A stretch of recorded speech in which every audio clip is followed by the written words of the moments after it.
Hello, so I wanted to take a moment today to do a quick review of two different sabers and how they work together.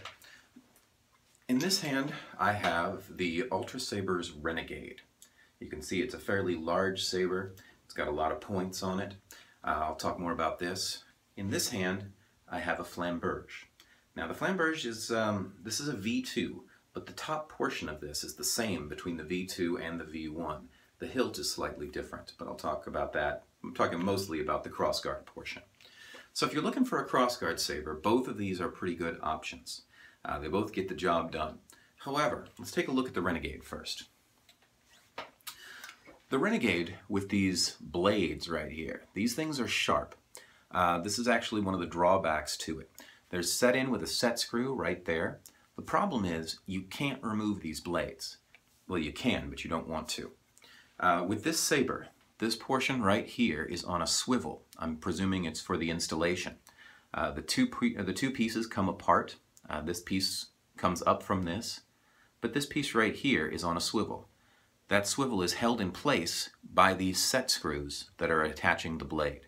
So I can remove these blades if I'm prepared to replace this screw with a different screw.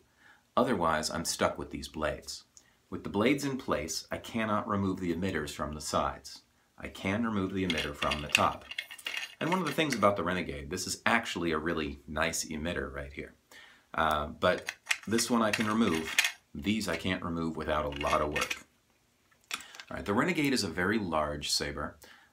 You're committed to these sort of pointy bits. You're also dealing with, there's a track right here where this blade slides in. You can see it, but this track right here has two sharp edges on it along the swivel. So you have to be careful of those with your hands when you're using a Renegade. All right, it's got this nice sort of grenade grip right here, which is kind of nice. And it's got kind of a pointy pommel, but it's not that pointy. Compared to some other manufacturers, this is actually, I can do this without worrying about cutting myself. But it's a nice sort of weighty pommel, and I kind of like that. The Renegade has 4 set screws in the emitter. 1, 2, 3, 4 that all hold the blade on. The blade seats about that deep. Okay, the set screws hit about there. So the set screws are a very shallow bite, but the emitter does its job of keeping the blade in place by providing all of this stability on top. So that's the Renegade.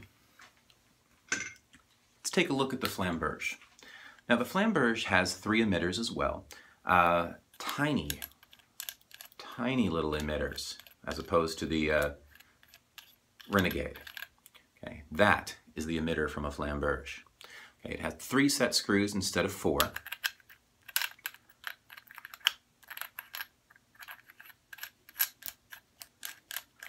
And the thing about the Flamberge, it's a little bit more of a no-frills design. There's none of those hard edges or sharp edges.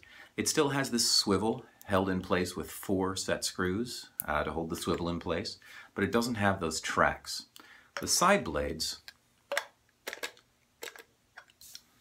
my wrench out here.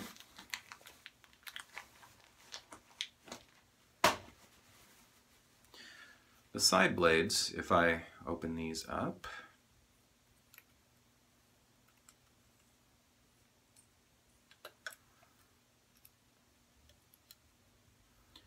there we go. The side blades have a pretty shallow bite, more so than the Renegade. The side blades only bite by that much, so they have a tendency to come loose and can shake out, but they're the side blades, so they don't usually get a whole lot of stress. The main blade, just go ahead and take these set screws all the way out. One of the issues, by the way, of the Flamberge design is that these set screws are really difficult to deal with because when the emitter is screwed all the way down, you can only access 1 or 2 of them. And if the set screws are not tightened, you can't screw the emitter in. So you got to be a little bit trickier putting the blade in. It's a little bit more setup. But there. Now with the set screws removed, the center one, you'd expect it to have a narrow bite. Thing is, the bite on this goes all the way down to here. So, that much bite, more than the Renegade with those 3 set screws. So it's actually a more stable bite than with the other one. In terms of which is preferable, well, while the Renegade does have a nicer top emitter, and it does have those nice 4 set screws, the Flamberge is a much better dueling saber. No hard edges, really decent weight, one of the best pommels that they make. The bite on the sides is pretty shallow, but the bite on the main is very, very stable. All the way down to here. So once you tighten this sucker in, it's not going to come out. Downfall of this is accessing those top screws. I highly suggest putting a little extension on this to bring them up about a ½ inch even so that you can access them. Otherwise, you have to either attach the blade before screwing in the emitter or unscrew the emitter slightly, pull the blade up slightly, attach it, and then twist it back down. It's a little bit of a pain in the butt to get it on there, to get it back on there and to switch blades. But pretty solid saber. If you were going to be doing any dueling, this one is less of a risk to use self-injury or injury of your opponent. It's also better weighted. This thing is very showy, very massive though. I don't know if I can, there we go. A much bigger saber overall. So if you're looking for intimidating cosplay, this is the one. If you're looking for functionality, this is the one. Similar features though. Hopefully this has been of use. If it has, please like the channel and subscribe and join me back for more.